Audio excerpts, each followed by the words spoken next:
Welcome to Backstage with Richard Ridge. The legendary Muny is back for its 104th season. It has a full 7-show season, including 2 Muny premieres, the fulfillment of 2020 promises, and the return of a 2021 favorite, which was cut short. Please welcome my 2 guests, Kwofe Coleman, the new president and CEO, and Mike Isaacson, the Muny's artistic director and executive producer. How are you, gentlemen? Great. It's great. Mid-season. It couldn't be happier. Okay, I am thrilled to be talking to the both of you because I have lived vicariously through the Muny for many years from some of my friends, from Debbie Reynolds, who did Irene there in the rain, Michelle Lee and John Gavin doing Seesaw and all these incredible shows. My boss, Rob Diamond's wife, Jennifer, was there. I mean, so many people have played the Muny and have the most glorious memories of this. First off, how are you both and where are you both? Kwofe, I want to start with you. Are you in your Muny office? I am. I'm in my Muny office. So the Muny, for those that don't know, it sits in this beautiful municipal park. So you can see outside this window, it looks like I'm in the middle of a forest. We are in Forest Park. I'm here at the office. It's great. There's rehearsal happening on the platform behind the trees there with Legally Blonde. Sweeney Todd's on the other stage. I'm in my office. I'm in a little piece of heaven here in the middle of St. Louis. I cannot complain. A little sleep deprived. You know, we run a little late sometimes, but other than that, I feel great. Okay, this must be surreal for you, like to open your window and hear like rehearsals for Legally Blonde. And then if you sit in your office at night, you've got Sweeney Todd going on stage. It is, and we just closed Mary Poppins last night. So there's, you know, you just go through the range of emotions. If you take those 3 titles you just said, you feel a little bit of everything, but it is surreal what we get to do here. Beyond what everybody sees on stage, just what we experience back here behind the curtain with each other. I could not trade this for anything. Now, granted, I've also done this most of my life, so I don't even know what I would trade it for, but it is. Surreal is a very appropriate description. But we're going to get into that. But Mike, where are you, my friend? I am also in my office, which is right down the hall. And then if we look to my right here, you can see those are my windows. You can see out on the lot. So you can see some of our amazing booms. That's some of our set pieces for Legally Blonde that our amazing paints are doing. And this is just sort of the rest of my office, which is, you know, one of those things. And then right now, today, Legally Blonde started rehearsals. As Kwofe mentioned, we closed Poppins last night. So there's a whole crew transferring. The set for Sweeney has gone on the stage. And we have our first tech rehearsal for Sweeney tonight. And they're out on the West platform doing fixes and getting ready to do it. So we will, but you know, what Kwofe mentioned about the time. So we were all here until about midnight last night. And then we started today at 9:30, and then tech will start tonight at 7. It will go to midnight, and then everybody involved in the production will go into a meeting that goes from midnight to 2 a.m. So we kind of run these marathons here. I have goosebumps. I would love to come and visit you, sit in your offices. Anytime. And watch how you all make magic. Well, you know, congratulations on your 104th season. How excited are the 2 of you? Anyone can start this conversation. 104. I'll start. Something beyond excited. You know, I've been here, like I said, I've been here a long time, and just to get to 104, we all know what the past couple of years have been. Just not for us in this world, for everyone. And when we open back up and we bring 11,000 people in a night, and we see a community come together, and you see what Mike just showed you and described backstage, it's about a feeling of hope. So just to be at 104 and to be in the position we are in as a theater, and we're looking ahead with a stable, solid, exciting future, it's thrilling. And for me, in this first season in this job, it's, you know, you dream to feel this way about the thing that you do every day, that you go to do a job, and that's how you live, and to have a love for it and for it to fulfill you in that way is something that we can only hope for. So you know, I wake up, like I said, you wake up tired, but you're like, well, yeah, but this is what I do in this place with these people. You know, what more could you ask for? Mike. Yeah, I mean, that says a lot. I think where we're at right now, like at the beginning of the season, I said, you know, for a theater that's 104 years old, and this is my 12th season, it's never felt so young in a way. And, you know, around our 100th, we went to the community, we said, we need a lot to do our second century. And they came to the table in extraordinary ways. We are the only theater in the country to ever raise $100 million. And our whole stage house is new, and everything everybody needs to create here is all fresh and new. And our job as artists and professionals is for everybody who comes here is, what is your dream vision for your show? Here's everything we got. We're gonna do everything we can to give you that, create that. And what is beautiful is, you have crew members who have been here all their lives, and their fathers and mothers were here, yet they're so engaged in it. They're so engaged of creating this for the audience. There's a real excitement of the variety of what we're doing and the feelings. So it's, and as Kwofe mentioned, we've all been through a lot in the last couple of years in many ways. And people are so excited to come home and be in a place where it's about creating as a community for a community. It's a very powerful feeling. Yeah, because I was going to ask you, what has made this season so special for both of you so far? Kwofe.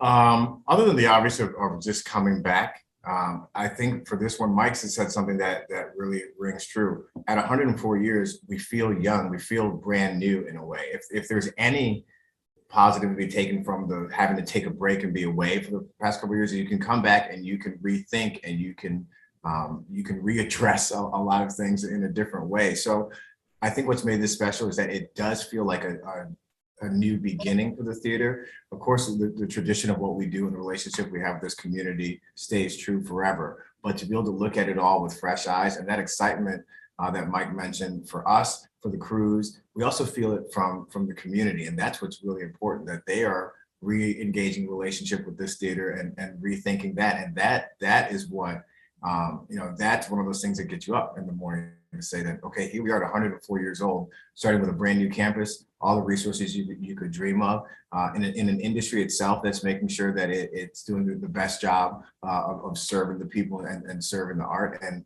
that is what makes it a thrill. Yeah. Mike. I think, one of the things specific to this season that we'd never experienced before, last year, we were able to get in 5 of the 7 shows. We delayed. It was a whole different thing. We were working under different parameters and constraints. And Chicago was an extraordinary production, and we had to close down early because of COVID. And to be able to begin again with that, it was a real interesting experience because we're here and then we're gone. And the community is talking about all these shows at once, and it's sort of this really strange thing. But because everybody loved it, everybody was talking about it for a year. And we were very fortunate, won a bunch of awards and all of that. And the company came back so happy to be able to finish this journey, and that Dennis Jones did an extraordinary job with the production and the cast. And it was a moment we never experienced here before. It's sort of this return. And from opening night, the audience there was pride in it. And there was this, what I've learned about this audience, which is rare, and I try to, and it doesn't accurately describe it, but it's the closest thing you have to a sports team, in a sense that this theater is theirs. And when we succeed, they succeed, because it's a mirror, right? And so you had this thing that was just pitched at a higher level. Usually they're like, what is this? What are we doing tonight? What's the game? But this was, we're back and we're excited. And the cast and the company, everybody just met that energy. It was wild. It was thrilling. Yeah, Kwofe, for you, like Chicago, you had to close early last season, and then you open this incredible season with Chicago. Opening night, what that night meant to you, to have Chicago back, have your audience back, what it meant to you. I mean, number one, you're fulfilling a promise. We started off with a show that the two years before that, this audience picked and they asked us to do Chicago. And we said, yeah, this is what we're going to do. And we started that journey with the cast and the crew, and we didn't get to finish it. So number one, we got to finish it. We looked at all the people that came back that had, that first night is an opening night. It's a Monday. A lot of our ticket buyers are season ticket holders. That means they saw it already, but they came back because they wanted to see it again. And then you get to the end of the week of that run, and you're finishing the promise with them. So that and number one is, that sense of fulfilling that part of the relationship. But it also, again, it's what it means. Mike alluded to this. You stand out there. There's 11,000 people. They represent every walk of life, every corner of this community and this city, and they are having one moment at the same time with each other. And that's true of the opening night of Chicago. The reality is, it's true of what we do every day. We stand out there and we see them, and we're doing a unifying thing at one moment. So that opening night, I'm not a wildly emotional person, but that one takes you. It took me through it. There's a team of people here on the backside that have put in work and effort, blood, sweat, tears, whatever you want to call it, for a really long time. And when the lights go on and the music starts, that's an example of a whole bunch of hard work.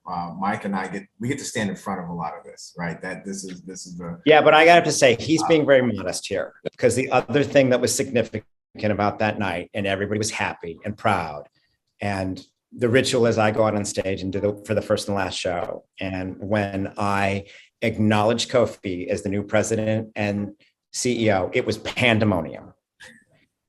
It was, come on, own it. It was. There was such excitement and such joy. And it was this beautiful moment for everybody. And I mean, you started here when? So, 23 years ago, I was a 16-year-old usher here. And that I think, I hate the piece of the story that's about myself. The truth of it is this is a place where opportunity begins, and you can see it through. I started as an usher, I'm president and CEO. There are people that started as a patron in free seats that are stars of the stage. There are people that started as a Muny kid that are on Broadway. I think what we see here is that there is a path, there's a journey, no matter what side of the footlights you're on. Like, no one ever needs me on stage to sing or dance or anything. Like, that's a hard promise. But it doesn't matter what that path is. There's a path to whatever we call the top or whatever we call success. And for our institution to be able to do that across the board, that's the pride that I feel at that moment. I hope that there are other versions of me that sit out there and say, okay, I can push these wheelchairs from when I'm 16, but I can, get the applause, sign the check, make the opportunity, whatever you want to call it, when I'm 39. That's, Mike refused to let me not stand in that spotlight, except for the Wednesday night where I completely missed the mark. There's a reason why I'm not on stage. You're supposed to stand on the X. Missed that. Okay, that's on me. But I appreciate that moment. For me, it's just a recognition of what this place can do for a lot of people. I have to tell that story. So you don't actually have to tell. It's so good. It's so good. BroadwayWorld fans. And to be fair to Kwofe, I get out there. I'm a little bit freeform. I have an outline, but you sort of just go with it. So I finally get to the point, and I go, Kwofe Coleman, which was off when I usually do it, and right beforehand, a patron had grabbed him and was talking to him. So I go like this. He's not on the X. And there's this like usher standing there, this 16-year-old kid, and suddenly like 8,000 people go and clap for this kid. And the kid's like, oh, gee, thanks. It was brilliant. And people are like, First night for that usher, I was like, this doesn't happen every night, for the record. It's not your thing, buddy. But no, it's that piece has certainly meant a lot. I just love that you were 16 years old and you entered this magical space. And you started at this as an usher, which I think is brilliant. John Lloyd Young started as an usher. All these people started as ushers working, and you find the magic. You saw your magic by watching what people do, and you wanted to be a part of this. And look at the full circle moment you have now of standing on stage opening night of Chicago, off your X. Off my X. I'll never miss it again. But when I started here, I didn't know that would be a career. What I knew was that like this place brings joy to a community. I met people I never meet anywhere else. I made friends I never make anywhere else. And it's like one of those things, like how would you not want to be a part of this? We challenge people's minds, we push their thinking forward, but we also entertain and we bring happiness when it's so necessary. And it's like people joke that people stay here forever. Why? Well, how would you not want to participate in being a part of people's lives in this way? So I've been here 23 seasons, and it's like not even close to the most of people on this lot and this little ecosystem we have back here. Like, I love your season. So do you ask patrons to sort of pick shows for another season? Yeah, at the end of, well, not at midway through a season, we do. In fact, I have a super secret draft of what may be going out for this year. No screen grabs. Oh my God! Wait, no, I did it real fast. No one can that's see gonna it. screen grab that. But they all come to the theater and they fill it out, and we get a sense of what they might be interested, which serves as guidelines and support, and sometimes direct, like, oh, great, for the following season or two. It kind of goes over a 2 to 3 year arc, depending on the availability of some shows. And there's certain things, like if you're going to put, I'm just going to say Annie on there, it's going to be high, right? You sort of know that. But where you find is sort of other titles, what do they know, what's interesting, and we feed that in the mix when we're looking to overarch of a whole season. What I've tried to do since I've been here is every season has had at least 2 premieres, meaning 2 shows that have never been on the Muny stage before. And then we also do 2 classics. And what is a classic is sort of a, contemporary question, classic to whom, that's, 50, 60, 80 years, it's a whole conversation. We always do at least one big family. It's a huge tradition. Grandma brings kids to the Muny first time. And that was Mary Poppins when we just closed, so it's a big event. And then we do, 2 more, and it's sort of how do they fit in artistically, musically, where are they on the survey? And it's a rigorous process. Well, I love what you chose this year. I'm just going to mention to our people watching, Chicago opened your season, followed by Camelot, another classic musical, Mary Poppins. I can only imagine what it was like with her flying through the Muny. I saw these beautiful, video clips of Mary Poppins. I had goosebumps just watching her fly through the Muny. And then, of course, Sweeney Todd is opening from July 16th through the 22nd. You have Legally Blonde from the 25th through the 31st. You have The Color Purple from August 3rd through the 9th. And then you close out with Joseph and the Amazing Technicolor Dreamcoat from August 12th through the 18th. What a fabulous 104th season, gentlemen. Thank you. Thank you. Yeah, no, we're really proud of it. And the community seems to be responding. I think, for myself, what I've learned is that I don't know what it means to please everybody. Like, I literally don't know what that is. But what I believe in my heart, what we try to do is, if you're going to be a subscriber, meaning you're going to give us 7 nights of summer, I'm going to give you a great adventure. So you're going to get Mary Poppins, and then you're going to walk into Sweeney Todd.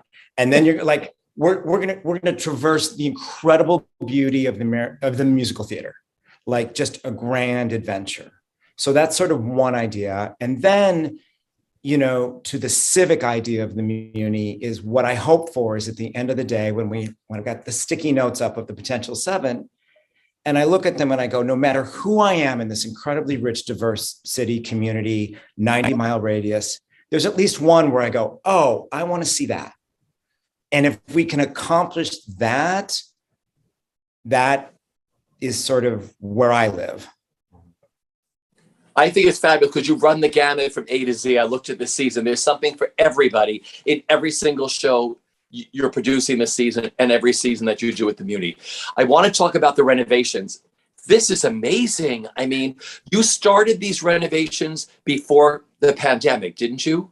Right. We started right at the end of the close of the 100th anniversary. So late 18, early 2019, we started with the stage, and it started as a conversation about the light bridge, and then it became, well, we're going to do the light bridge and the stage, the supporting structures and all that. So yeah, the renovation started in 19.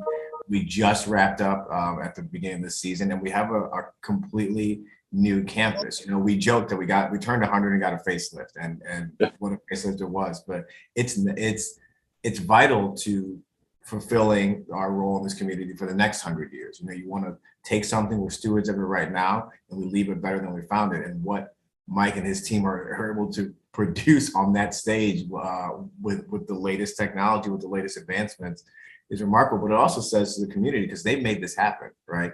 $101 million raised, and this is what your investment gets you, and it's become a place we want to lead the pack in theaters where any kind of a dream of what you want to put on stage can come true. And we have the capability to do that. And it's a beautiful, beautiful setting. I wish I could walk around my computer and show you all this, but it has transformed this campus.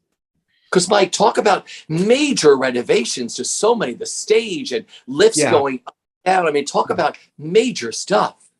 It begins with, and I really need to acknowledge the board and everybody. After we had been here a couple of years, I had been here. I'll talk about my journey and going into the hundreds and knowing we were going to have this moment, right? And it began with an artistic conversation. And when you really began to look at the roots of the Muny, particularly in the 20s, 30s, and 40s, it was literally one of the greatest physical theaters in the country. And it was all built for operetta, one set the all night or two sets, right? And you had these booms and a turntable, and that was it.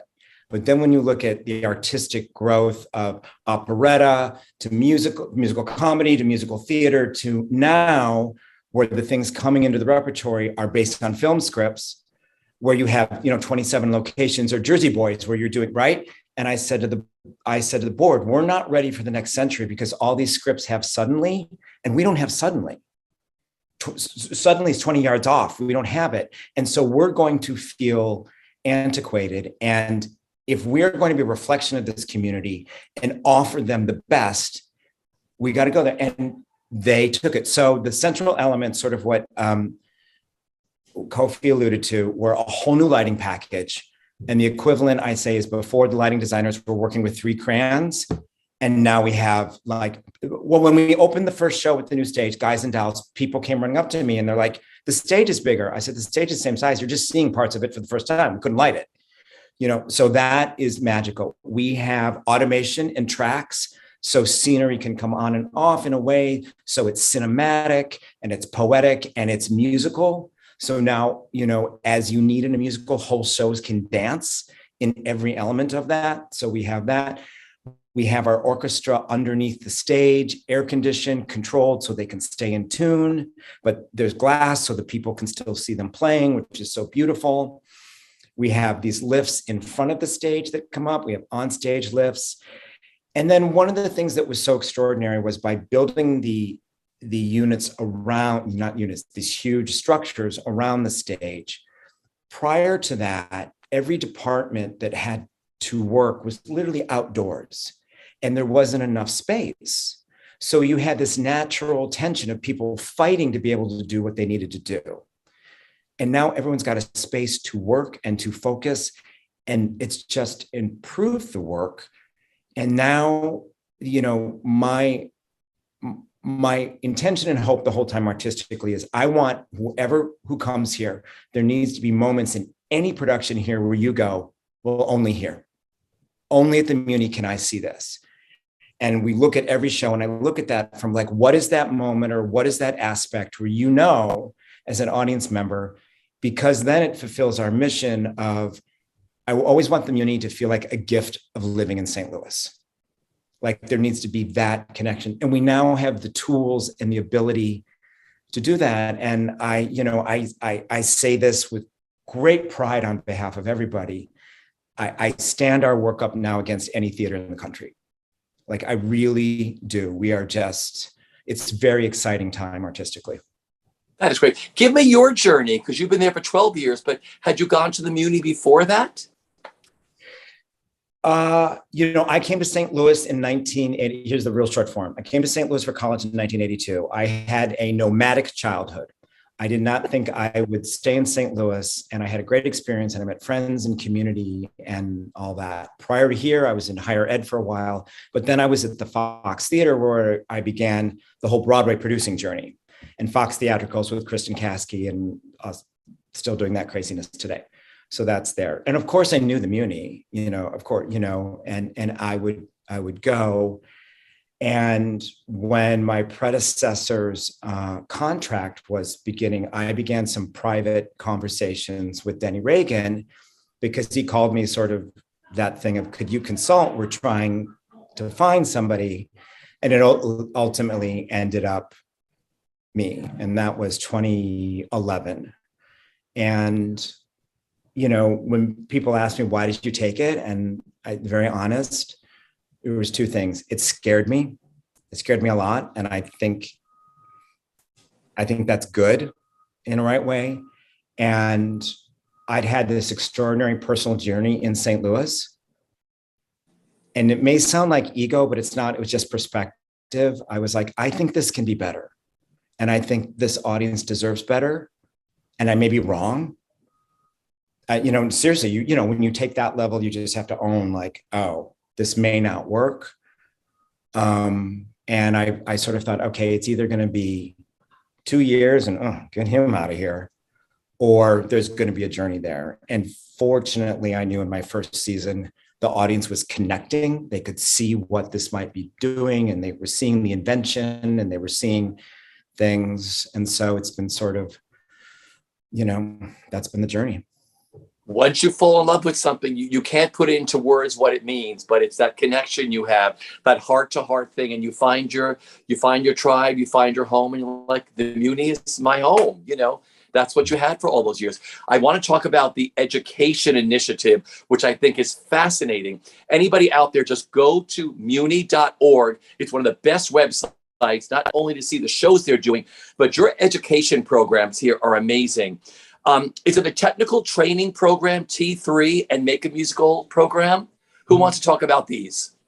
I'm happy. I would love to. So when we talk about the capital campaign, a lot of investments made. One of them was through a really generous donation to start this Crawford Taylor Education Initiative. So we have this opportunity to, for me, when I found a job here, it became a career, it became a lifeline in a lot of ways. And for a lot of young folks, that is. So T3, you talk about, we've got the kids that don't have the opportunity in their high school to train alongside the trades that make theater happen. So they work with the different union crew that we have here. They learn whether it's being a stagehand, hair, wardrobe crew. And we started that, I think, in 2017. And if you go on the lot now, there are 3 or 4 3 or 4 young people that are now on the lot. That are not kids in their 20s. We recognize is from high school, the next step isn't always college for everyone. That's not necessarily the option. Some people need to learn a skill or build a skill. So to see that program success is remarkable. Similarly, Make a Musical, we go into schools where the opportunity to have a musical theater program doesn't exist anymore for a number of reasons. We are blessed with an abundance of resources at this point. So we take that, we go into these schools, and we're helping them build a musical, build a program. We've got a new director of education, Elle, who just continues to figure out ways to identify the need in our community. And even on a national level, during the pandemic, for example, we started Muny in schools.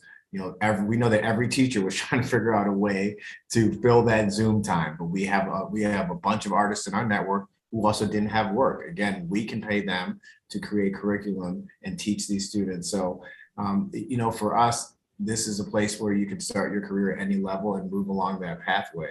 If you go to the rehearsal platform now, there's the professional cast of adults and Legally Blonde. And I think of all the shows, they probably have the most youth performers, Mike. I think it's like every basically person under 18 in St. Louis seems to be on that platform, but they're learning together. And that specifically is a creative team that really embraces that part of our mission of making sure that the next generation of theater makers have the best opportunity to train. So, again, the generosity of this community made it possible for us to say that education will always be a part, and it's not separate. You see these kids mixed into these shows, and then if you look at the staff, we have, I think it's like 40 something. That may be a low number of interns, from accounting to stage management to every trade. A lot of our newer full-time staff, this next wave of generation, intern here from marketing and finance. So they've learned the trade here. So. And I also want to say, in the conversations going on, those internships here have always been paid. They are paid internships. And so they're learning their craft by working with professionals in the biggest theater in the United States with the best people, learning how it's all done. And we have to touch on the fact that it speaks to accessibility, because we have to pay them. We have to pay them a rate that makes sense so that they can take that time, because people need to earn. So to be able to do that and bridge the gap, whether or not you can afford a summer off without a summer job, or a teenager that needs to make an investment to the family's bottom line, you have that same access to train here, so that that's the next step for you as possible. I love the Muni kids and teens because this is the local kids that get to be a part of these shows, right? Yes. And, you know, what's really exciting about it, so there's sort of two areas. There's a group that are part of our Muni teens and kids troops, and they do performances that are created with their own artistic team that are before the shows. And then I work with each director and choreographer on each show of like, here's this amazing vocabulary, and does your show need it? And how can we work it for it? So, you know, anybody who's been the creation of a contemporary Broadway musical, you're working within certain limits. You have this many bodies, you have scene transitions, but we can bring a whole vocabulary to it. No, we've got people who can handle that within your storytelling. And what's so important about it is, as Kwofe alluded to, when they're here, we say to them, you are a professional. And they're guided and treated as professional, and we give them professional expectations and what that is. And they are costumed. And last night, for example, in the extraordinary Mary Poppins, when you had Step in Time and you had 40 people tap dancing, I'm telling you, you could not tell the equity company from the teens. So we take them to that professional level and we make them a part of it that is exciting and learning everything. And the other thing we balance it with, and you know this, you know, a life in musical theater for a young person, it can be hard. And not everyone should do it. So part of what we make sure is in this process, what are the values we're teaching them? What is discipline? All those core things that as an artist in a show, you can take and become something else in another profession, but you're carrying something away from here that we know will serve you. A great work ethic. I mean, that's what you teach. Doesn't matter if you, and the other thing is they may not, you know, want to be on stage. They may be like, oh my God, I want to be a lighting designer. Oh my gosh, I want to be a set designer. I want to be a stage manager and learn how to call a show just to be a part of it all. So many people that I've spoken to over the years who have learned from, you know, the Muni and everything else said, I wasn't a performer, but I wanted to be a part of a show. And I learned how to call a show, a stage manager. I knew how to, you know, be a wardrobe person. I knew how to be a costume designer. I mean, that's what you show all these kids too, which I think is really fascinating. Now we have to talk about, like I said, you kicked off with Chicago. Of course, I told you Cheetah's one of my favorite people. Like I said, you did Chicago, wah, wah, wah. So she was at your 100th gala. It was so brilliant. We had a one night Muni 100th gala that, of course, the first night got rained out. It's technically 2 night. It became a 2 night.